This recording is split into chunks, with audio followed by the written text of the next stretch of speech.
Courage தான் எல்லாத்துக்குமே ஒரு பேஸ். கரேஜ் தான் எல்லாத்துக்குமே ஒரு பவர். அப்படிப்பட்ட அந்த பவர் எதிலிருந்து ஆரம்பிக்குது தெரியுமா?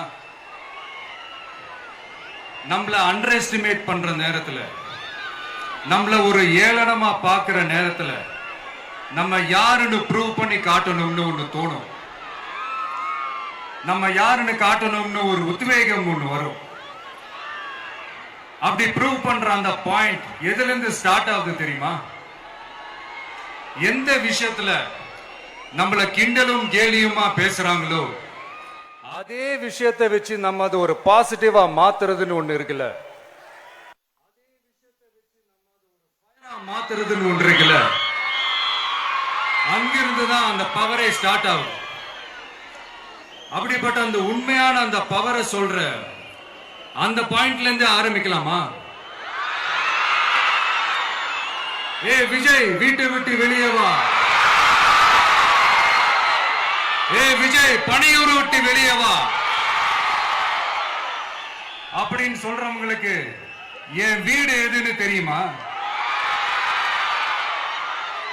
முதல்ல என் வீடு எங்க இருக்குனாவது தெரியுமா? என சீண்டி பார்க்கறதா நினைச்சு கிண்டலும் கேலியுமா பேசுறவங்களுக்கு நான் சொல்றேன், இந்த தமிழ்நாடு தமிழ்நாடுன்னு சொல்றாங்களே, அது மத்தவங்களுக்கு வேணா ஸ்டேட்டா இருக்கலாம். ஆனா என்ன பொறுத்த வரைக்கும் என் தாய் நாடான தமிழ்நாடு தான் என் வீடு.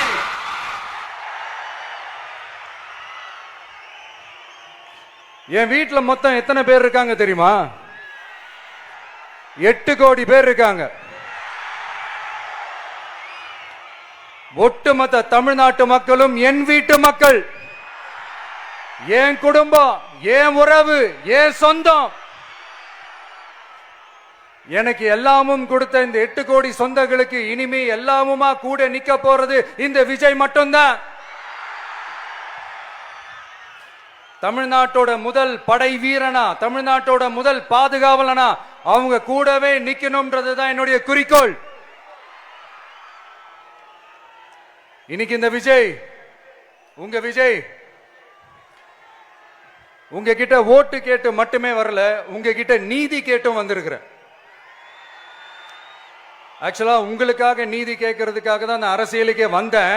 ஆனா இன்னைக்கு நான் உங்ககிட்ட நீதி கேட்கறதுக்காக வந்திருக்கிறேன்.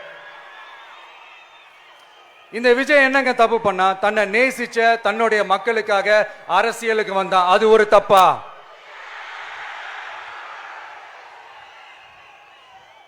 எல்லாத்தையும் ஒதுக்கி தள்ளிட்டு மக்களுக்காக மட்டுமே வந்த அது ஒரு தப்பா? இந்த மற்ற கட்சிகளுக்கெல்லாம் மாநாடு நடத்துறதுக்கோ பொதுக்கூட்டம் நடத்துறதுக்கோ இல்ல ஹால் ஃபங்க்ஷன்ஸ் நடத்துறதுக்கோ பர்மிஷன் கொடுப்பாங்க, இடம் கொடுப்பாங்க. ஆனா நமக்கு மட்டும் இடம் கொடுக்க மாட்டாங்க, கொடுக்கவும் விட மாட்டாங்க. இது என்னங்க நியாயம்? நான் போய் மக்களை சந்திக்கிறதுக்கோ இல்ல மக்கள் வந்து என்ன சந்திக்கிறதுக்கோ ஒரு உரிய இடமோ இல்ல உரிய பாதுகாப்போ மற்ற கட்சிகளுக்கு எல்லாம் கொடுப்பாங்க. ஆனா எனக்கு கொடுக்க மாட்டாங்க, கொடுக்கவும் விட மாட்டாங்க. இது என்னங்க நியாயம்? இந்த SOPs சொல்லுவாங்க, அதனுடைய ஃபுல் ஃபார்ம் வந்து ஸ்டாண்டர்ட் ஆபரேட்டிங் ப்ரொசீஜர். ஆனா எனக்கு மட்டும் அது ஸ்டாலின் சார் ஆபரேட்டிங் ப்ரொசீஜர். இது என்னங்க நியாயம்? இந்த விஜய் உண்மையானவன்றது உங்க எல்லாருக்குமே தெரியும். நமக்கு எதிராக சதி செய்யறது யாரு, நமக்கு எதிராக சூழ்ச்சி செய்யறது யாரு, நமக்கு எதிராக பழி போடுறது யாரு, யாரெல்லாம் ஒன்னா சேர்ந்து இதெல்லாம் செய்யறாங்கன்றது உங்க எல்லாருக்குமே நல்லா தெரியும். அதனால என்னோட சொந்தங்களாகிய உங்ககிட்ட வந்து நான் நீதி கேட்காம வேற யாருக்கிட்ட தான் போய் கேட்பேன்?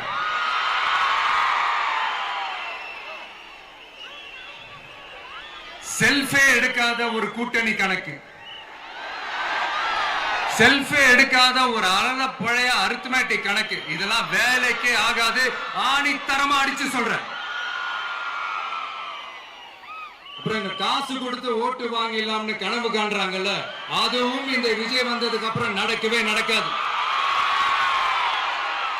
வண்டி வண்டியா கொண்டாந்து குட்டுவாங்க. 1000, 2000, 3000, 4000, 5000 சாமி மேல சத்தியெல்லாம் வாங்குவாங்க. அப்படிதான் இத்தனை வருஷமா உங்களை ஏமாத்தி இருக்கிறாங்க. வாங்கிக்கங்க, சந்தோஷமா வாங்கிக்கங்க. எல்லாம் உங்க பணம் தான்.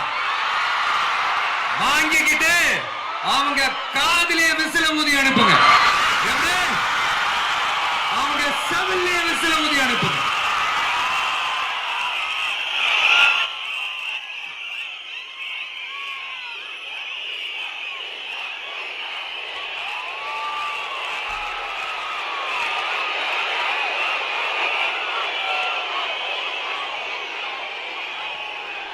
அடுத்து நம்மளுடைய ஜென்சி அடுத்த இளம் தலைமுறையினருக்கும் நான் சொல்லணும்னு நினைக்கிறேன். இந்த பணத்தை கொடுத்து ஏமாத்தி ஓட்டு வாங்குற அந்த கலாச்சாரம் ஒழியணும். பணத்தை கொடுத்து ஏமாத்தினா ஏமாறுவீங்க. உங்களை தான் கேட்கிறேன், பணத்தை கொடுத்து ஏமாத்தினா ஏமாறுவீங்க? எல்லாரும் கொஞ்சம் கையை இப்படி வைங்களேன் எனக்காக. நான் சொல்றதை கொஞ்சம் ரிப்பீட் பண்ணுங்க. எங்க ஓட்டு எங்க உரிமை. எங்களை யாரும் விலைக்கு வாங்க முடியாது. எங்கள் ஓட்டு விசில் சின்னத்துக்கு தான். வேற யாரையும் நம்பி ஏமாற மாட்டோம். தேங்க்யூ. கேட்டுச்சா சார்? இனிமே நீங்க கொள்ளடிச்சு வச்சிருக்கிற பணம் எல்லாம் வேஸ்டா போகுது. குப்பையில தான் தூக்கி போடணும். உங்களுடைய இந்த ஊழல் ஆட்சியும் மக்கள் குப்பையில தான் தூக்கி போட போறாங்க. அடுத்து ஒவ்வொரு வீட்டில் இருக்கிற என்னுடைய குட்டி நண்பா நண்பீசுக்கும் ஒன்னு சொல்லணும்னு நினைக்கிறேன். வீட்டில் டிவியில உட்கார்ந்து இந்த பிரச்சார மீட்டிங்லாம் பார்த்துட்டு இருப்பீங்க. உங்களையும் உங்களுடைய ஃபியூச்சரையும் மைண்ட்ல வச்சுக்கிட்டு தான் நாம அரசியலுக்கே வந்திருக்கிறோம். அதனால எனக்காக நீங்க ஒன்று செய்யணும். தொடர்ந்து செஞ்சுக்கிட்டு தான் இருக்கிறீங்க. நான் நிறைய கியூட்டான வீடியோஸ்லாம் நான் பார்க்குறேன். லைக் உங்க அம்மா அப்பா கிட்ட மைக்கை நீட்டி யாருக்கு ஓட்டு போடுவீங்கன்னு கேட்டா பின்னாடி இருந்த அந்த பையன், அம்மா விஜய்னு சொல்லுமா, அப்பா விஜய்னு சொல்லுப்பா அப்படின்னு நிறைய அந்த கியூட்டான வீடியோஸ்லாம் பார்க்குறேன். அதை தொடர்ந்து தயவு செஞ்சு அதை தொடர்ந்து கண்டினியூ பண்ணுங்க. உங்க வீட்டில் இருக்கிற உங்களுடைய அப்பா அம்மா தாத்தா பாட்டி பெரியப்பா பெரியப்பா சித்தி சித்தப்பா அத்தை மாமா ஓட்டு போடுற வயசுல இருக்கிற அண்ணன் அக்கா எல்லாரையும் விசில் சின்னத்துக்கு ஓட்டு போட சொல்லுங்க. விசில் சின்னத்துக்கு ஓட்டு போட வைங்க.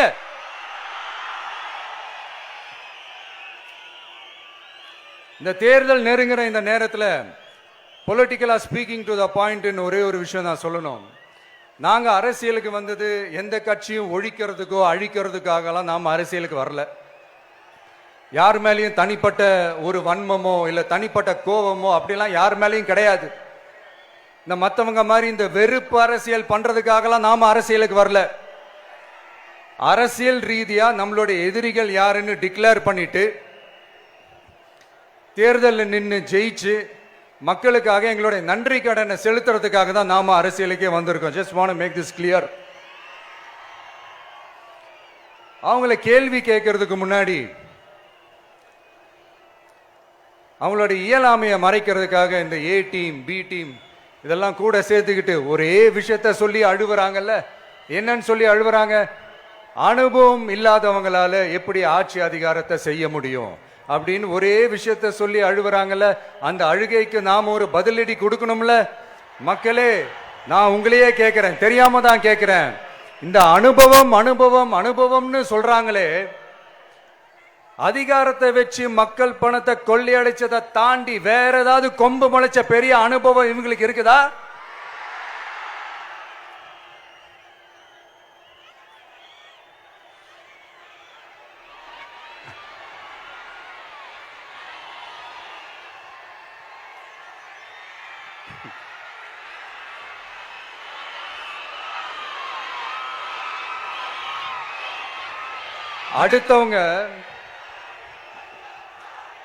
அடுத்தவங்க ஆரம்பிச்ச அரசியல் கட்சியில அடுத்தவங்களுடைய அட்ரஸ்ல அரசியல்வாதிகளா இருந்துட்டு இருக்கிற இவங்க எல்லாருக்கும் ஒரு சவால்.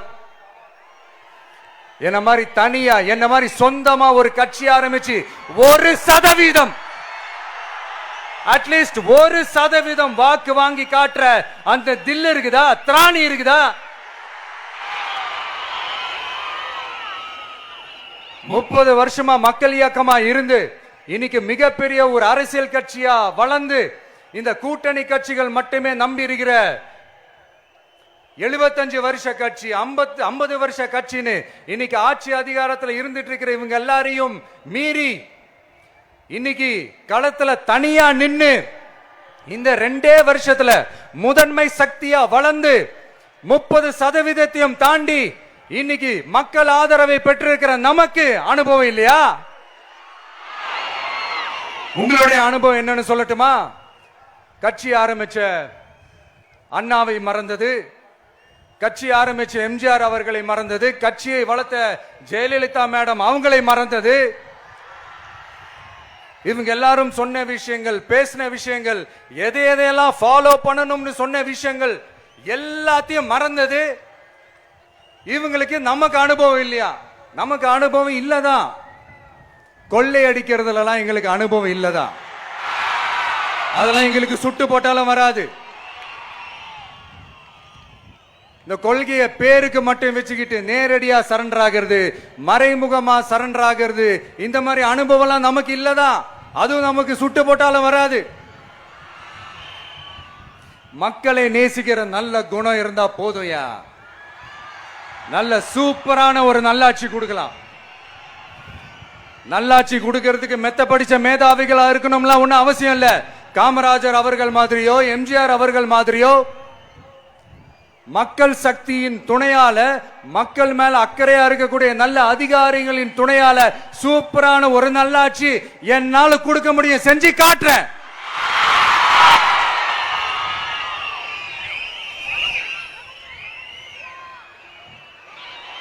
நாலரை வருஷம் ஆச்சு, 4.25 வருஷத்துக்கு மேல ஆகுது. இப்போ ஒவ்வொரு வீட்டு கதவையா தட்டி உங்கள் கனவுகளை சொல்லுங்கள், உங்கள் கனவுகளை சொல்லுங்கள், நாங்கள் அதை நிறைவேற்றி காட்டுறோம். இல்ல, ஸ்டாலின் சாருக்கு மக்கள் சார்பா ஒரு கேள்வி. மக்களுடைய கனவு என்னன்னு உங்களுக்கு தெரியுமா சார்? அது சரி, அவங்க என்ன நினைக்கிறாங்கன்னு உங்களுக்கு தெரியாது, அதுக்கப்புறம் எப்படி அவங்க கனவுகளை பத்தி உங்களுக்கு தெரியும். மக்களோட கனவு என்னன்னு நான் சொல்லட்டுமா சார்? 2019, 2021, 2024 இந்த 3 தேர்தலையும் மக்கள் உங்களுக்கு வாக்களிச்சதுக்கு காரணம் நீங்க மக்களுக்கு ஏதாவது நல்லது செய்வீங்கன்னு நம்பிதான். ஆனா நீங்க மக்களுக்கு கொடுத்த பரிசு மக்களுக்கு பாதுகாப்பு இல்லாத மக்கள் விரோத ஆட்சி. அந்த மக்கள் விரோத ஆட்சியை அகற்றிட்டு அந்த இடத்தில் தமிழக வெற்றி கழகத்தை ஆட்சி பீடத்தில் அமைக்கணும் அப்படின்றதுதான் மக்களுடைய ஒரே கனவு. மக்கள் விரோத திமுக அரசை நிலைக்க கூடாது அப்படின்றதுதான் மக்களுடைய ஒரே கனவு. 100% தூய சக்தி டிவிக்கு ஆட்சி அமைக்கும். அதுல உங்களுடைய கனவுகள், உங்களுடைய ட்ரீம்ஸ் எல்லாமே ஃபுல்ஃபில் ஆகும், நிஜமாகும்.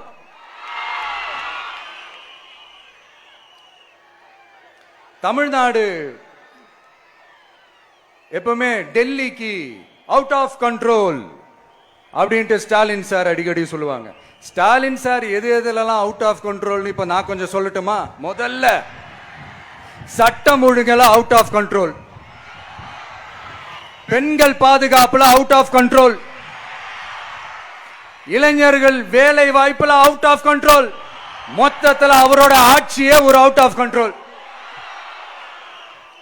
இந்த வருஷம் பிகினிங்ல சட்டசபையில பேசும்போது சொல்றாங்க, மக்கள் எல்லாரும் ரொம்ப மகிழ்ச்சியா இருக்கிறாங்க, அதனால நானும் ரொம்ப மகிழ்ச்சியா இருக்கிறேன் அப்படின்ட்டு. மக்கள் சந்தோஷமா இருக்கிறத பார்க்கறது கூட ஒரு சந்தோஷம் தான் சார், அது யாரும் இல்லைன்னு சொல்லல. அப்படி உண்மையிலேயே மக்கள் உண்மையிலேயே சந்தோஷமா இருக்கிறாங்க அப்படின்னா ஏன் சார் விவசாயிகள் போராட்டம் நடக்குது? ஏன் சார் மீனவர்கள் போராட்டம் நடக்குது? ஏன் தொழிலாளர்கள் போராட்டம் நடக்குது? தூய்மை பணியாளர்கள் போராட்டம் ஏன் நடக்குது? அங்கன்வாடி ஊழியர்கள் போராட்டம், செவிலியர்கள் போராட்டம், மருத்துவர்கள் போராட்டம், மாற்றுத்திறனாளிகள் போராட்டம், அரசு ஊழியர்கள் போராட்டம், ஆசிரியர்கள் போராட்டம், இடைநிலை ஆசிரியர்கள் போராட்டம், பகுதி நேர ஆசிரியர்கள் போராட்டம். இதெல்லாம் உங்க ஆட்சியில மக்கள் மகிழ்ச்சியா இருக்காங்கன்றதுக்காக நடக்கிற போராட்டமா சார்? எனக்கு தெரிஞ்சு மக்கள் சந்தோஷமா இருக்கிறாங்கன்னா பொங்கல் வச்சு கொண்டாடுவாங்கன்னு கேள்விப்பட்டிருக்கிறேன். உங்க ஆட்சியில தான் போராட்டம் நடத்தி அவங்களுடைய மகிழ்ச்சியை வெளிப்படுத்துறாங்கன்னு நினைக்கிறேன். இன்னும் தீரவே தீராத பிரச்சனைகள்னா இருக்கிற இடம் பிரச்சனை, பார்க்கிற வேலை பிரச்சனை, பண்ற தொழில் பிரச்சனை, விலைவாசி பிரச்சனை, தண்ணி பிரச்சனை, பஸ் வசதி இல்லைன்ற பிரச்சனை, ரோடு சரி இல்லைன்ற பிரச்சனை, ஆஸ்பத்திரி சரியா இல்லைன்ற பிரச்சனை. இப்படிலாம் ஒரு அடிப்படை விஷயங்களே பிரச்சனையா இருந்தா அப்போ ஆளுங்கட்சின்னு ஒண்ணு எதுக்கு தான் இருக்கிறாங்க அப்படின்னு தானே மனசுல தோணும் மக்களுக்கு. ஆட்சிக்கு வர்றதுக்கு முன்னாடி தான் பொய்யா அடிச்சு விட்டீங்க. இப்ப ஆட்சியை விட்டு போகும்போது கூட பொய்யா பேசுறீங்களே சார், இது என்ன சார் இது? மாத்தி மாத்தி பேசுறதுல நீங்க வேற லெவல் தான் சார். ஆட்சிக்கு வந்த அடுத்த வருஷமே 2022ல 70% வாக்குறுதிகளை நிறைவேற்றிட்டோம்னு சொன்னாங்க. அப்புறம் போன வருஷம் 90% வாக்குறுதிகளை நிறைவேற்றிட்டோம்னு சொன்னாங்க. அப்புறம் இந்த வருஷம் 505 வாக்குறுதிகளை 404 வாக்குறுதிகளை நிறைவேற்றிட்டோம். கிட்டத்தட்ட ஒரு 80% வாக்குறுதிகளை நிறைவேற்றிட்டோம்னு சொன்னாங்க. முதல்ல 70, அப்புறம் 90, அப்புறம் 80. இன்னும் தேர்தல் நெருங்க அது 60, 50, 40, 30, 20ல போய் நிக்கும்னு நினைக்கிறேன். அதையும் அவரே அறிவிப்பாரா என்னமோ எனக்கு தெரியல.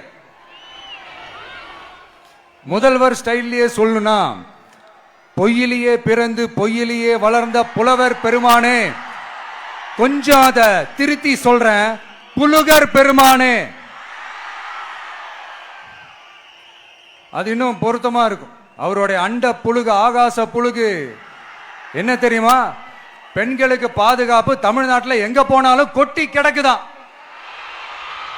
அப்படி அது உண்மைனா அண்ணா யூனிவர்சிட்டி அந்த பொண்ணுக்கு ஏன் சார் அப்படி ஒரு கொடுமை நடந்துச்சு? கோவை கல்லூரி பெண்ணுக்கு ஏன் சார் அப்படி ஒரு கொடுமை நடந்துச்சு?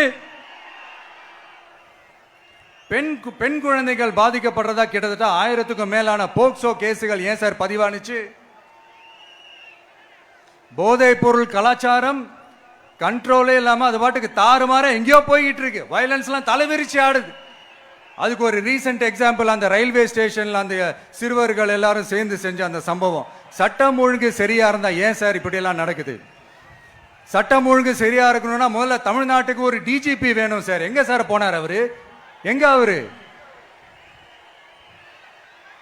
சும்மா இந்த ஆக்டிங் ஆபீசரை வச்சுக்கிட்டு அரசாங்கத்தை நடத்துனீங்கன்னா இப்படிதான் சட்டம் ஒழுங்கு சந்தி சிரிக்கும். முதல்ல தமிழ்நாட்டுக்கு ஒரு டிஜிபியை போடுங்க சார். அதுக்கப்புறமாச்சும் சட்டம் ஒழுங்கு சரியாவதான்னு பார்ப்போம். சரிப்பா, கேள்வியா கேட்கிறியே, நீ வந்தா என்ன செய்வ அதானே கேட்கிறீங்க. கரெக்ட், கேட்கணும். மக்களோட அடிப்படை தேவைகளை தீர்க்கிறது தான் நம்மளுடைய ஃபர்ஸ்ட் வேலையே. அதை தீர்க்கிறதுக்கான அந்த தேடி போறதா, அதோட சொல்யூஷனை தேடி போறது தான் நம்மளுடைய ஃபர்ஸ்ட் அஜெண்டாவே. கொஞ்சம் வெயிட் பண்ணுங்க, தேர்தல் அறிக்கை ரெடி ஆயிட்டு இருக்கு. தெளிவான ஒரு தேர்தல் அறிக்கையாவது வரும். என்ன நம்புற உங்களை நான் டிசப்பாயிண்ட் பண்ணவே மாட்டேன்.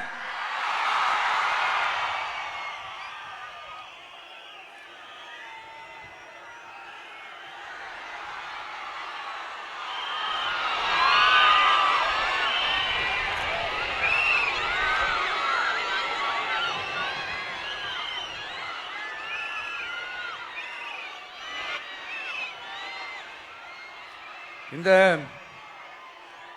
சும்மா ஆட்சிக்கு வரணுன்றதுக்காக இந்த நடைமுறைக்கு சாத்தியமே இல்லாத இந்த மாதிரி விஷயங்கள் எல்லாம், வாக்குறுதிகளை நான் என்னைக்குமே கொடுக்கவே மாட்டேன். அதே மாதிரி ஆட்சிக்கு வந்ததுக்கு அப்புறம் கூட அவங்க அது தரல, இவங்க இது தரல அப்படின்லாம் பம்மிக்கிட்டு இல்லாம உங்களுக்காக எந்த எக்ஸ்ட்ரீமுக்கும் போய் நான் போராடவும் தயாரா இருக்கிறேன். அதனால நான் மறுபடியும் இதை நான் ரிப்பீட் பண்றேன். இவ்வளவு நாள் இதை நான் மட்டும் தான் சொல்லிக்கிட்டு இருந்தேன். இப்ப களமே சொல்லுது, ரெண்டே ரெண்டு பேருக்கு நடுவுல தான் போட்டியே. ஒன்னு ஒன்னு தூய சக்தி டிவிகே, இன்னொன்னு தீய சக்தி DMK.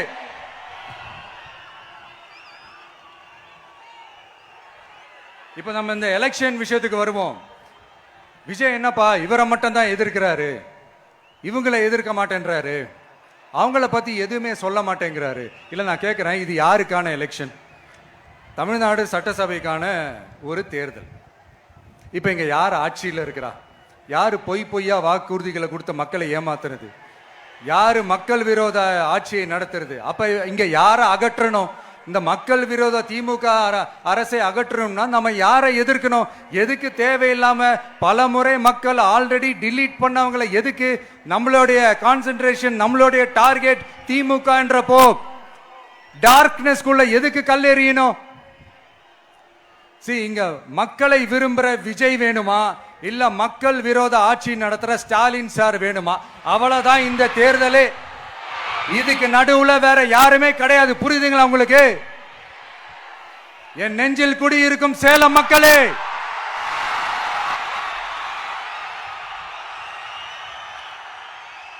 One last simple question. Vijaya நம்புறீங்களா, ஸ்டாலின் சார நம்புறீங்களா? அவ்வளவுதான், முடிஞ்சு போச்சு. கதம் கதம். இந்த போர் முழக்கம் உங்களை ஒரு நிமிஷம் கூட தூங்க விடாது. இந்த போன லாஸ்ட் வீக் இந்த டிஎன்பிஎஸ்சி அந்த எக்ஸாம்ஸ், அந்த குரூப் 2 எக்ஸாம்ஸ் அதை அனௌன்ஸ் பண்ணிட்டு உடனே அதை கேன்சல் பண்ணிட்டாங்க. இது ஒரு உலகத்துக்கு எல்லாருக்கும் தெரியும். கேன்சல் பண்ணிட்டு ரொம்ப சிம்பிளா டெக்னாலஜி இதோ சம் ஃபால்ட், டெக்னிக்கல் ஃபால்ட் அப்படின்னு சொல்லி அதை கடந்து போயிட்டாங்க. இத்தனை வருஷமா ராத்திரி பகலமா கஷ்டப்பட்டு படிச்சு எப்படியாவது நமக்கு அந்த வேலை கிடைக்காதான்னு அந்த எக்ஸாம்ஸை ஃபேஸ் பண்ண வந்த நம்மளுடைய தம்பி தங்கைகள் எவ்வளவு ஒரு மன உளைச்சலுக்கு ஆளாயிருப்பாங்க. அதை யாராவது யோசிச்சு பார்த்தீங்களா? ஒரு எக்ஸாம்ஸை ஒழுங்கா நடத்த தெரியல, இதுல உலக நாடுகளோட போட்டி போடுறாங்களாம். நம்மளுடைய தம்பி தங்கைகள் நம்ம அம்மா அப்பா கிட்ட சொல்லுங்க, யாரும் தைரியம், எல்லாரும் தைரியமா இருங்க. வரப்போறது உங்க ஆட்சி, நம்ம ஆட்சி.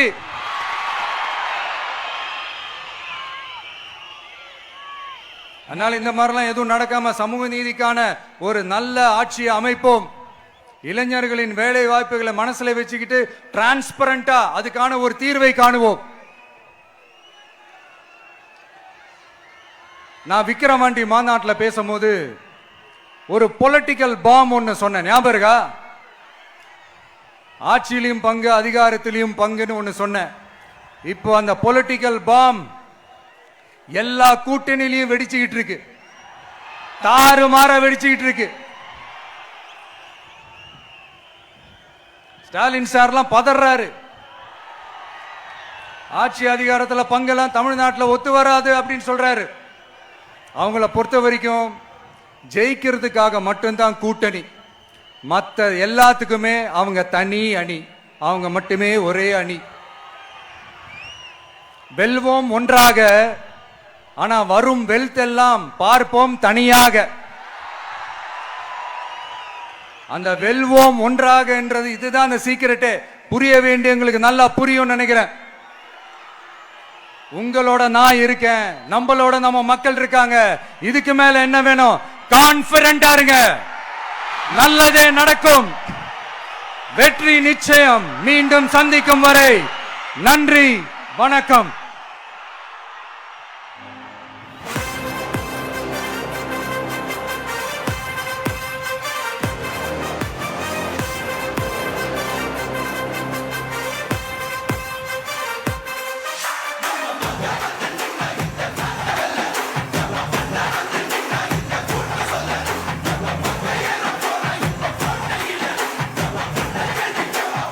தர்மத்தாயின் தலைமகன், தமிழக வெற்றி கழகத்தின் தலைவர், வெற்றி தலைவர் அவர்களுக்கு சேலம் கழக மாவட்ட செயலாளர்கள் உங்கள் சார்பில் நிறைவு பரிசு வழங்க மேடைக்கு வருகிறார்கள்.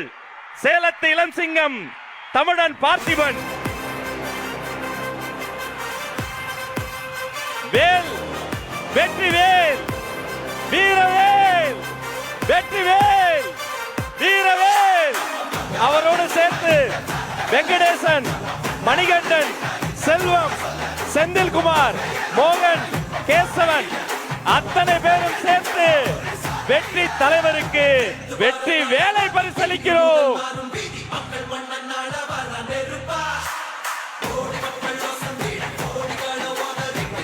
வேல் மட்டும் இல்ல, வெற்றி தலைவருக்கு இன்னொரு பரிசு தர போறாங்க.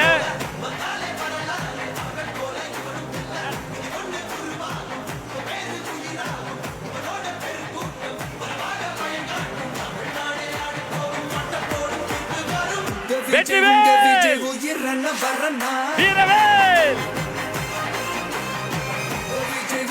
வேலோடு சேர்த்து தலைவர் கையில மிக முக்கியமான ஒண்ணு தர போறாங்க. சாட்டை,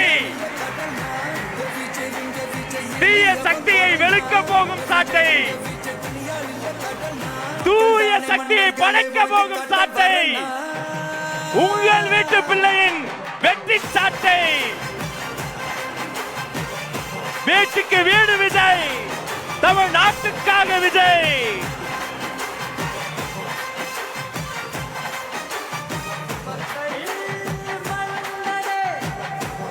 இந்த தமிழ்நாட்டு மக்களையும் என் கழக தலைவரையும் காப்பாற்றுவதற்காக இந்த வீரவேல்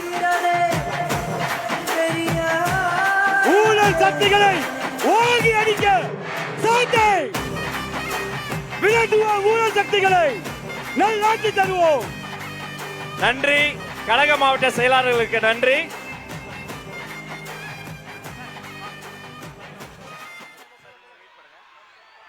மாவட்ட செயலாளர்களுக்கு நன்றி. தமிழக வெற்றி கழகத்தின் கொள்கை பொதுச் செயலாளர் டாக்டர் KG அருண்ராஜ் IRS அவர்கள் மாங்கனி மாநகரில் வெற்றி செங்கோலை பரிசாக தருகிறார்.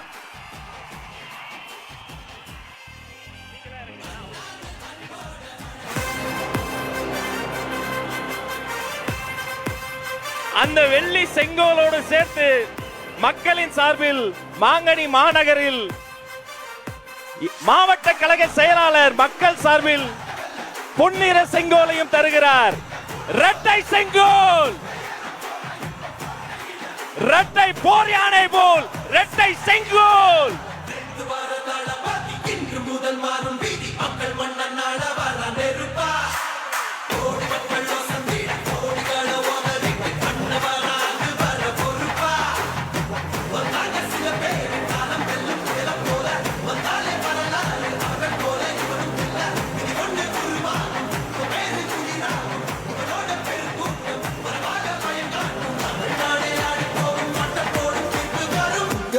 உங்க விஜய் உயிரன வரனா,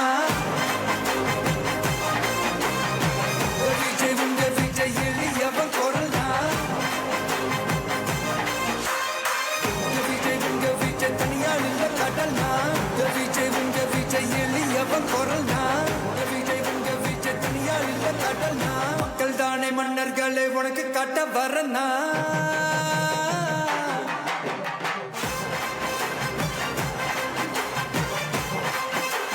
கண்ணியமிக்க இஸ்லாமிய தோழர்களுக்காக அவர்கள் தொழுகை செய்வதற்கான அரங்கமும் ஏற்பாடு செய்யப்பட்டிருக்கிறது. இத்தனை நேரம் பொறுமை காத்து எங்களோடு இணைந்திருந்த அத்தனை சொந்தங்களுக்கும் நன்றி, நன்றி, வெற்றி, வணக்கம்.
கரேஜ் தான் எல்லாத்துக்குமே ஒரு பேஸ். கரேஜ் தான் எல்லாத்துக்குமே ஒரு பவர். அப்படிப்பட்ட அந்த பவர் எதிலிருந்து ஆரம்பிக்கிறது தெரியுமா? நம்மள அண்டர் எஸ்டிமேட் பண்ற நேரத்துல, நம்மள ஒரு ஏளனமா பார்க்கிற நேரத்துல, நம்ம யாருன்னு ப்ரூவ் பண்ணி காட்டணும்னு ஒண்ணு தோணும். நம்ம யாருன்னு காட்டணும்னு ஒரு உத்வேகம் ஒண்ணு வரும். அப்படி ப்ரூவ் பண்ற அந்த பாயிண்ட் எதுல இருந்து ஸ்டார்ட் ஆகுது தெரியுமா? எந்த விஷயத்துல நம்மள கிண்டலும் கேலியுமா பேசுறாங்களோ அதே விஷயத்தை வச்சு நம்ம அது ஒரு பாசிட்டிவா மாத்துறதுன்னு ஒண்ணு இருக்குல்ல, அதே விஷயத்தை வச்சு நம்ம அது ஒரு ஃபயரா மாத்துறதுன்னு ஒன்று இருக்குல்ல, அங்கிருந்து தான் அந்த பவரே ஸ்டார்ட் ஆகும். அப்படிப்பட்ட அந்த உண்மையான அந்த பவரை சொல்ற அந்த பாயிண்ட்ல இருந்து ஆரம்பிக்கலாமா? ஏ விஜய், வீட்டை விட்டு வெளியே வா. ஏ விஜய், பணியூர் விட்டு வெளியே வா அப்படின்னு சொல்றவங்களுக்கு என் வீடு எதுன்னு தெரியுமா? முதல்ல என் வீடு எங்க இருக்குனாவது தெரியுமா? என சீண்டி பார்க்கறதா நினைச்சு கிண்டலும் கேலியுமா பேசுறவங்களுக்கு நான் சொல்றேன், இந்த தமிழ்நாடு தமிழ்நாடுன்னு சொல்றாங்களே, அது மத்தவங்களுக்கு வேணா ஸ்டேட்டா இருக்கலாம். ஆனா என்ன பொறுத்த வரைக்கும் என் தாய் நாடான தமிழ்நாடு தான் என் வீடு.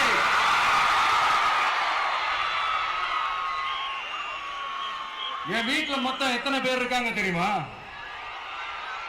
8 கோடி பேர் இருக்காங்க. ஒட்டுமொத்த தமிழ்நாட்டு மக்களும் என் வீட்டு மக்கள், என் குடும்பம், என் உறவு, என் சொந்தம். எனக்கு எல்லாமும் கொடுத்த இந்த 8 கோடி சொந்தங்களுக்கு இனிமே எல்லாமுமா கூட நிக்க போறது இந்த விஜய் மட்டும்தான். தமிழ்நாட்டோட முதல் படை வீரனா, தமிழ்நாட்டோட முதல் பாதுகாவலனா அவங்க கூடவே நிக்கணும்ன்றதுதான் என்னுடைய குறிக்கோள். இன்னைக்கு இந்த விஜய், உங்க விஜய் உங்ககிட்ட ஓட்டு கேட்டு மட்டுமே வரல, உங்ககிட்ட நீதி கேட்டும் வந்திருக்கிற. ஆக்சுவலா உங்களுக்காக நீதி கேட்கறதுக்காக தான் நான் அரசியலுக்கே வந்தேன். ஆனா இன்னைக்கு நான் உங்ககிட்ட நீதி கேட்கறதுக்காக வந்திருக்கேன். இந்த விஜய் என்னங்க தப்பு பண்ணா? தன்னை நேசிச்ச தன்னுடைய மக்களுக்காக அரசியலுக்கு வந்தா அது ஒரு தப்பா?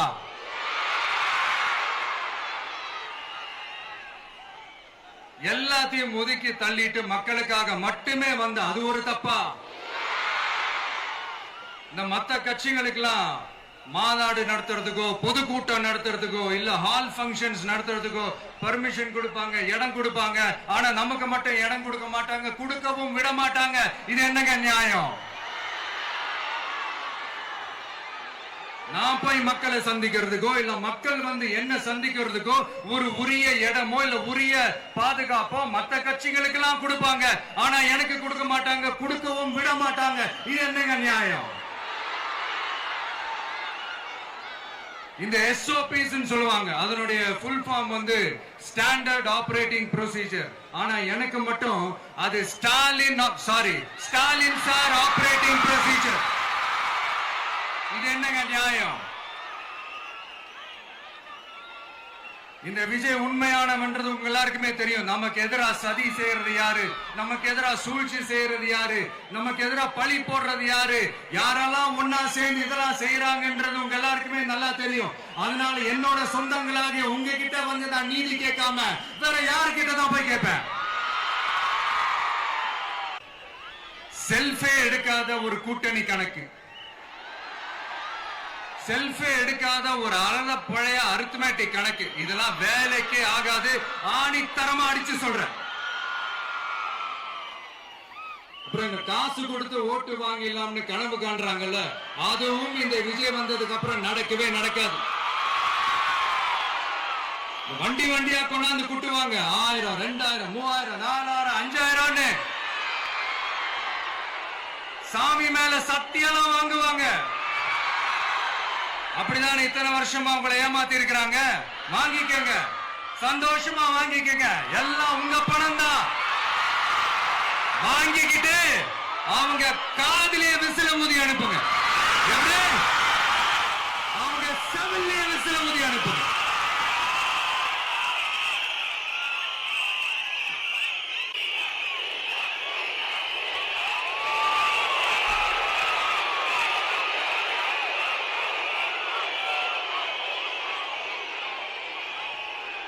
அடுத்து நம்மளுடைய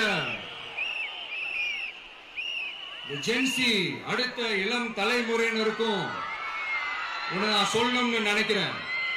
இந்த பணத்தை கொடுத்து ஏமாத்தி ஓட்டு வாங்குற அந்த கலாச்சாரம் ஒழியணும். பணத்தை கொடுத்து ஏமாத்தினா ஏமாறுவீங்க. உங்களை தான் கேட்கிறேன். பணத்தை கொடுத்து ஏமாத்தினா ஏமாறுவீங்க.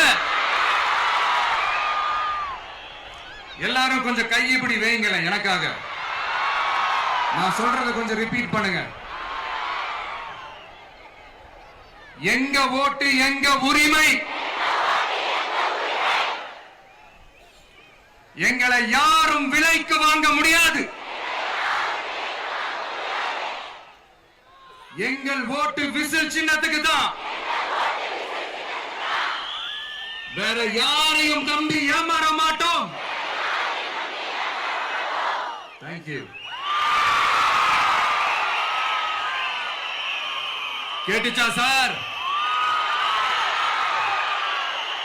இனிமே நீங்க கொள்ளையடிச்சு வச்சிருக்கிற பணம் எல்லாம் வேஸ்டா போகுது. குப்பையில தான் தூக்கி போடணும்.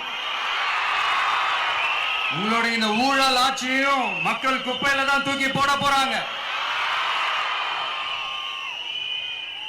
அடுத்து ஒவ்வொரு வீட்டில் இருக்கிற என்னுடைய குட்டி நண்பா நண்பீஸுக்கும் நான் சொல்லணும்னு நினைக்கிறேன். வீட்டுல டிவியில உட்கார்ந்து இந்த பிரச்சார மீட்டிங் எல்லாம் பார்த்துட்டு இருப்பீங்க. உங்களையும் உங்களுடைய ஃபியூச்சரையும் மைண்ட்ல வச்சுக்கிட்டு தான் நாம அரசியலுக்கே வந்திருக்கிறோம். அதனால எனக்காக நீங்க ஒண்ணு செய்யணும். தொடர்ந்து செஞ்சுக்கிட்டு தான் இருக்கிறீங்க. நான் நிறைய கியூட்டான வீடியோஸ்லாம் நான் பார்க்கிறேன். லைக் உங்க அம்மா அப்பா கிட்ட மைக்க நீட்டி யாருக்கு ஓட்டு போடுவீங்கன்னு கேட்டா பின்னாடி இருந்த அந்த பையன் அம்மா விஜய்னு சொல்லுவா, அப்பா விஜய்னு சொல்லுப்பா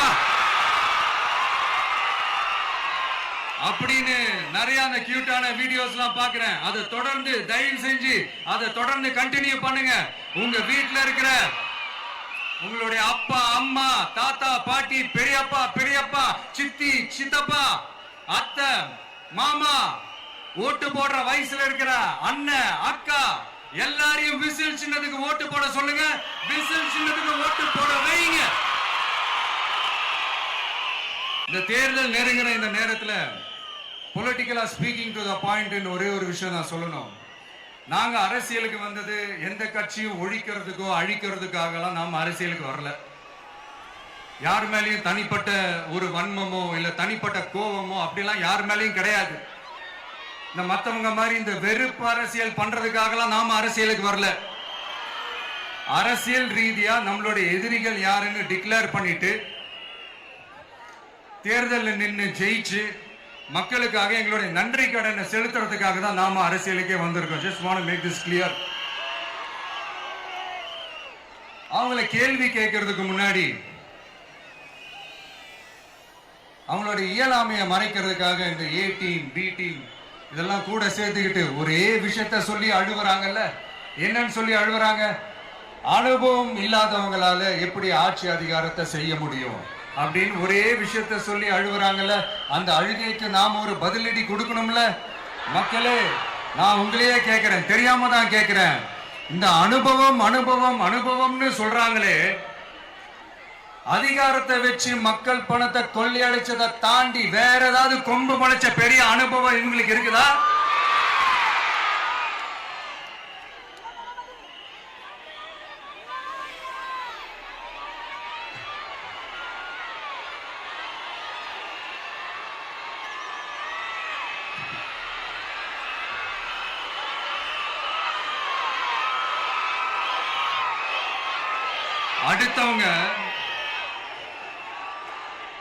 அடுத்தவங்க ஆரம்பிச்ச அரசியல் கட்சியில அடுத்தவங்களுடைய அட்ரஸ்ல அரசியல்வாதிகளா இருந்துட்டு இருக்கிற இவங்க எல்லாருக்கும் ஒரு சவால். என்ன மாதிரி தனியா என்ன மாதிரி சொந்தமா ஒரு கட்சி ஆரம்பிச்சு 1% அட்லீஸ்ட் 1% வாக்கு வாங்கி காட்டுற அந்த தில் இருக்குதா, திராணி இருக்குதா? 30 வருஷமா மக்கள் இயக்கமா இருந்து இன்னைக்கு மிகப்பெரிய ஒரு அரசியல் கட்சியா வளர்ந்து இந்த கூட்டணி கட்சிகள் மட்டுமே நம்பி இருக்கிற 75 வருஷ கட்சி, 50 வருஷ கட்சின்னு இன்னைக்கு ஆட்சி அதிகாரத்துல இருந்துட்டு இருக்கிற இவங்க எல்லாரையும் மீறி இன்னைக்கு களத்துல தனியா நின்னு இந்த 2 வருஷத்துல முதன்மை சக்தியா வளர்ந்து 30% தாண்டி இன்னைக்கு மக்கள் ஆதரவை பெற்றிருக்கிற நமக்கு அனுபவம் இல்லையா? உங்களுடைய அனுபவம் என்னன்னு சொல்லட்டுமா? கட்சி ஆரம்பிச்ச அண்ணாவை மறந்தது, கட்சி ஆரம்பிச்ச எம்ஜிஆர் அவர்களை மறந்தது, கட்சியை வளர்த்த ஜெயலலிதா மேடம் அவங்களை மறந்தது. இவங்க எல்லாரும் சொன்ன விஷயங்கள், பேசின விஷயங்கள், எதையெல்லாம் ஃபாலோ பண்ணணும்னு சொன்ன விஷயங்கள் எல்லாத்தையும் மறந்தது. இவங்களுக்கு நமக்கு அனுபவம் இல்லையா? நமக்கு அனுபவம் இல்லதான். கொள்ளை அடிக்கிறதுல எல்லாம் எங்களுக்கு அனுபவம் இல்லதா? அதெல்லாம் எங்களுக்கு சுட்டு போட்டாலும் வராது. இந்த கொள்கையை பேருக்கு மட்டும் வச்சுக்கிட்டு நேரடியா சரண்டர் ஆகிறது, மறைமுகமா சரண்டர் ஆகிறது, இந்த மாதிரி அனுபவம் எல்லாம் நமக்கு இல்லதா? அதுவும் நமக்கு சுட்டு போட்டாலும் வராது. மக்களை நேசிக்கிற நல்ல குணம் இருந்தா போதும்யா. நல்ல சூப்பரான ஒரு நல்லாட்சி கொடுக்கலாம். நல்லாட்சி கொடுக்கிறதுக்கு மெத்த படிச்ச மேதாவிகளா இருக்கணும்லாம் ஒண்ணும் அவசியம் இல்ல. காமராஜர் அவர்கள் மாதிரியோ எம்ஜிஆர் அவர்கள் மாதிரியோ மக்கள் சக்தியின் துணையால, மக்கள் மேல அக்கறையா இருக்கக்கூடிய நல்ல அதிகாரிகளின் துணையால சூப்பரான ஒரு நல்லாட்சி என்னால கொடுக்க முடியும், செஞ்சு காட்டுறேன். 4.5 வருஷம் ஆச்சு, 4.25 வருஷத்துக்கு மேல ஆகுது. இப்போ ஒவ்வொரு வீட்டு கதவையா தட்டி உங்கள் கனவுகளை சொல்லுங்கள், உங்கள் கனவுகளை சொல்லுங்கள், நாங்கள் அதை நிறைவேற்றி காட்டுறோம். இல்ல, ஸ்டாலின் சாருக்கு மக்கள் சார்பா ஒரு கேள்வி. மக்களுடைய கனவு என்னன்னு உங்களுக்கு தெரியுமா சார்? அது சரி, அவங்க என்ன நினைக்கிறாங்கன்னு உங்களுக்கு தெரியாது, அதுக்கப்புறம் எப்படி அவங்க கனவுகளை பத்தி உங்களுக்கு தெரியும். மக்களோட கனவு என்னன்னு நான் சொல்லட்டுமா சார்? 2019, 2021, 2024 இந்த 3 தேர்தலையும் மக்கள் உங்களுக்கு வாக்களிச்சதுக்கு காரணம் நீங்க மக்களுக்கு ஏதாவது நல்லது செய்வீங்கன்னு நம்பிதான். ஆனா நீங்க மக்களுக்கு கொடுத்த பரிசு மக்களுக்கு பாதுகாப்பே இல்லாத மக்கள் விரோத ஆட்சி. அந்த மக்கள் விரோத ஆட்சியை அகற்றிட்டு அந்த இடத்தில் தமிழக வெற்றி கழகத்தை ஆட்சி பீடத்தில் அமைக்கணும் அப்படின்றதுதான் மக்களுடைய ஒரே கனவு. இந்த மக்கள் விரோத திமுக அரசை நிலைக்க கூடாது அப்படின்றதுதான் மக்களுடைய ஒரே கனவு. 100% தூய சக்தி டிவிக்கு ஆட்சி அமைக்கும். அதுல உங்களுடைய கனவுகள், உங்களுடைய ட்ரீம்ஸ் எல்லாமே ஃபுல்ஃபில் ஆகும், நிஜமாகும்.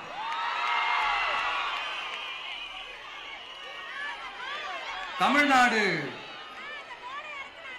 எப்பவுமே டெல்லிக்கு அவுட் ஆஃப் கண்ட்ரோல் அப்படின்ட்டு ஸ்டாலின் சார் அடிக்கடி சொல்லுவாங்க. ஸ்டாலின் சார் எதெல்லாம் அவுட் ஆஃப் கண்ட்ரோல் இப்ப நான் கொஞ்சம் சொல்லட்டுமா? முதல்ல சட்டம் ஒழுங்கெல்லாம் அவுட் ஆஃப் கண்ட்ரோல், பெண்கள் பாதுகாப்புல அவுட் ஆஃப் கண்ட்ரோல், இளைஞர்கள் வேலை வாய்ப்புல அவுட் ஆஃப் கண்ட்ரோல், மொத்தத்தில் அவரோட ஆட்சியே ஒரு அவுட் ஆஃப் கண்ட்ரோல்.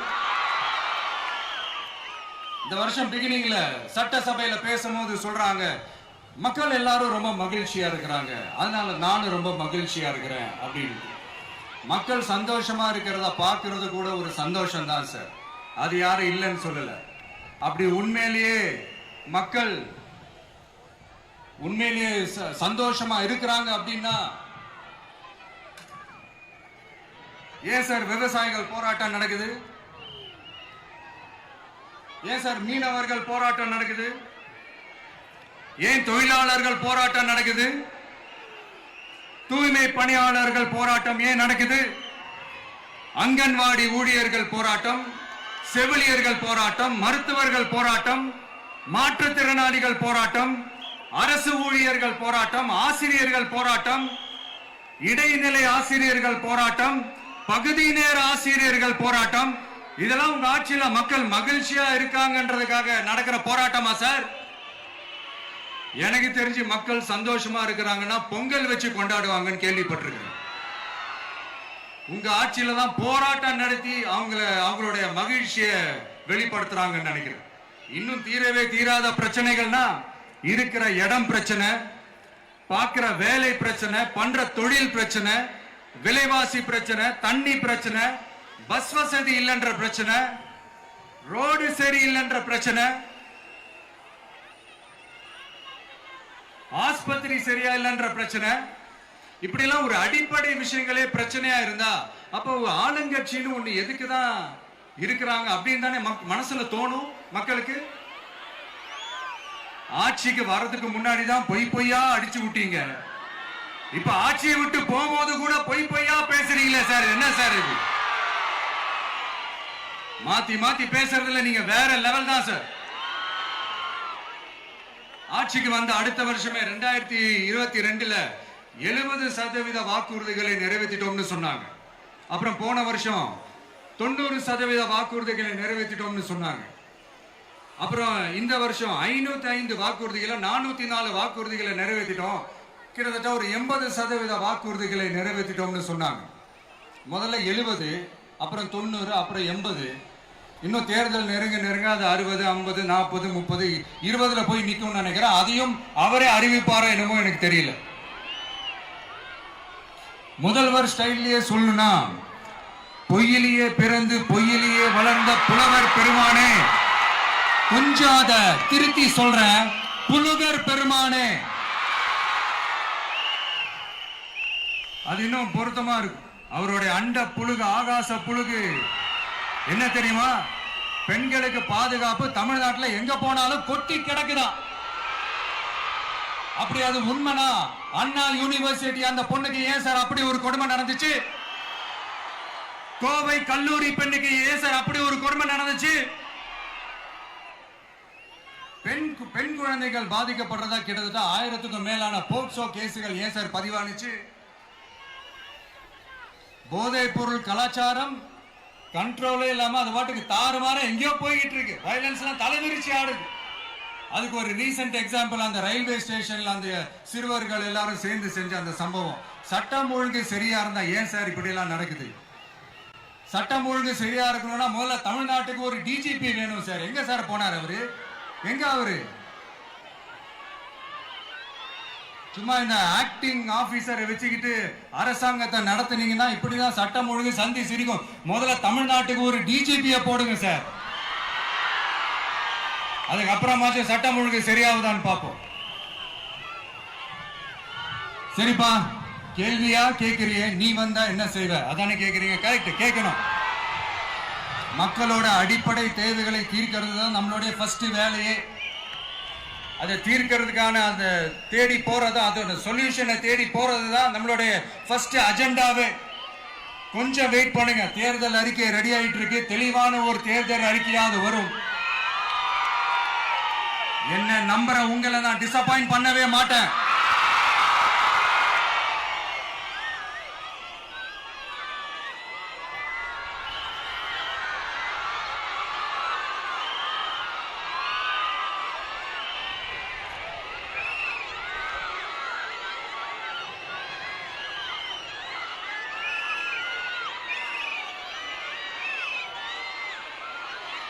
இந்த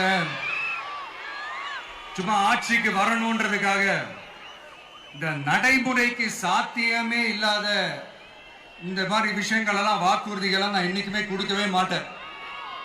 அதே மாதிரி ஆட்சிக்கு வந்ததுக்கு அப்புறம் கூட அவங்க அது தரல, இவங்க இது தரல அப்படின்லாம் பம்மிக்கிட்டு இல்லாம உங்களுக்காக எந்த எக்ஸ்ட்ரீமுக்கும் போய் நான் போராடவும் தயாரா இருக்கிறேன். அதனால நான் மறுபடியும் இதை நான் ரிப்பீட் பண்றேன். இவ்வளவு நாள் இதை நான் மட்டும் தான் சொல்லிக்கிட்டு இருந்தேன். இப்ப களமே சொல்லுது, 2 பேருக்கு நடுவுல தான் போட்டியே.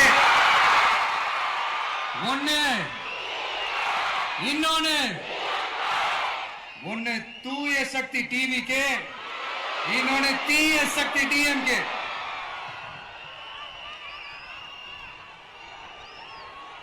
இப்ப நம்ம இந்த எலெக்ஷன் விஷயத்துக்கு வருவோம். விஜய் என்னப்பா இவரை மட்டும் தான் எதிர்க்கிறாரு, இவங்களை எதிர்க்க மாட்டேன்றாரு, அவங்கள பத்தி எதுவுமே சொல்ல மாட்டேங்கிறாரு. இல்ல நான் கேட்கிறேன், இது யாருக்கான எலெக்ஷன்? தமிழ்நாடு சட்டசபைக்கான ஒரு தேர்தல். இப்ப இங்க யார் ஆட்சியில் இருக்கிறா? யாரு பொய்யா வாக்குறுதிகளை கொடுத்து மக்களை ஏமாத்துறது? யாரு மக்கள் விரோத ஆட்சியை நடத்துறது? அப்ப இங்க யாரை அகற்றணும்? இந்த மக்கள் விரோத திமுக அரசை அகற்றணும்னா நம்ம யாரை எதிர்க்கணும்? எதுக்கு தேவையில்லாம பல முறை மக்கள் ஆல்ரெடி டிலீட் பண்ணவங்களை எதுக்கு நம்மளுடைய கான்சென்ட்ரேஷன், நம்மளுடைய டார்கெட் திமுகன்றப்போ டார்க்னஸ் குள்ள எதுக்கு கல்லெறியணும்? இங்க மக்களை விரும்புற விஜய் வேணுமா, இல்ல மக்கள் விரோத ஆட்சி நடத்துற ஸ்டாலின் சார் வேணுமா? அவ்வளவுதான் இந்த தேர்தலே. இதுக்கு நடுவுல வேற யாருமே கிடையாது. புரியுதுங்களா உங்களுக்கு? என் நெஞ்சில் குடியிருக்கும் சேலம் மக்களே,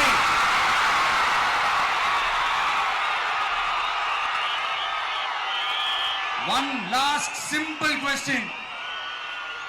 விஜய நம்புறீங்களா, ஸ்டாலின் சார நம்புறீங்களா? அவ்வளவுதான், முடிஞ்சு போச்சு. கதம் கதம். போர் முழக்கவங்களை ஒரு நிமிஷம் கூட தூங்க விடாது. இந்த போன லாஸ்ட் வீக் இந்த டிஎன்பிஎஸ்சி இந்த எக்ஸாம்ஸ், இந்த குரூப் 2 எக்ஸாம்ஸ் அதை அனௌன்ஸ் பண்ணிட்டு உடனே அதை கேன்சல் பண்ணிட்டாங்க. இது உலகத்துக்கு எல்லாருக்கும் தெரியும். கேன்சல் பண்ணிட்டு ரொம்ப சிம்பிளா டெக்னாலஜி இதோ சம் ஃபால்ட், டெக்னிக்கல் ஃபால்ட் அப்படின்னு சொல்லி அதை கடந்து போயிட்டாங்க. இத்தனை வருஷமா ராத்திரி பகலமா கஷ்டப்பட்டு படிச்சு எப்படியாவது நமக்கு அந்த வேலை கிடைக்காதான்னு அந்த எக்ஸாம்ஸை ஃபேஸ் பண்ண வந்த நம்மளுடைய தம்பி தங்கைகள் எவ்வளவு ஒரு மன உளைச்சலுக்கு ஆளாயிருப்பாங்க. அது யாராவது யோசிச்சு பாத்தீங்களா? ஒரு எக்ஸாம்ஸ் ஒழுங்கா நடத்த தெரியல, இதுல உலக நாடுகளோட போட்டி போடுறாங்களாம். நம்மளுடைய தம்பி தங்கைகள் நம்ம அம்மா அப்பா கிட்ட சொல்லுங்க, யாரும் தைரியம், எல்லாரும் தைரியமா இருங்க. வரப்போறது உங்க ஆட்சி, நம்ம ஆட்சி.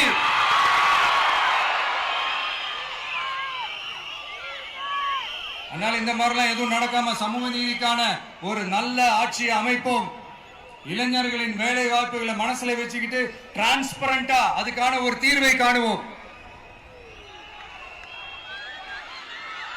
நான் விக்கிரவாண்டி மாநாட்டில் பேசும்போது ஒரு பொலிட்டிக்கல் பாம் ஒன்னு சொன்ன ஞாபகம் இருக்கா?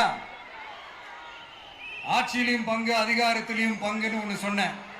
இப்போ அந்த பொலிட்டிக்கல் பாம் எல்லா கூட்டணியிலையும் வெடிச்சுக்கிட்டு இருக்கு, தாறுமாற வெடிச்சுக்கிட்டு இருக்கு. ஸ்டாலின் சார்லாம் பதறாரு. ஆட்சி அதிகாரத்துல பங்கெல்லாம் தமிழ்நாட்டில் ஒத்து வராது அப்படின்னு சொல்றாரு.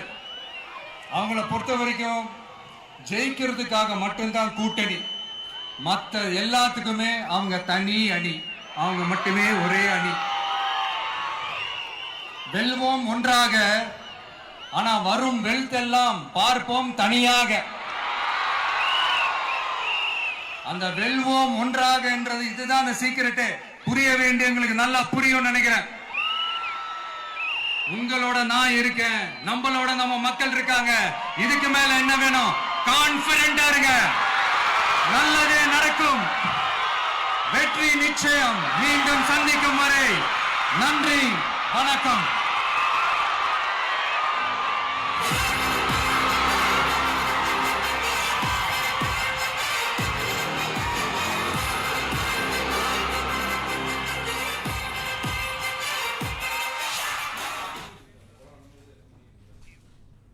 மகளிர் உரிமை திட்டத்தின் கீழ் பிப்ரவரி, மார்ச், ஏப்ரல்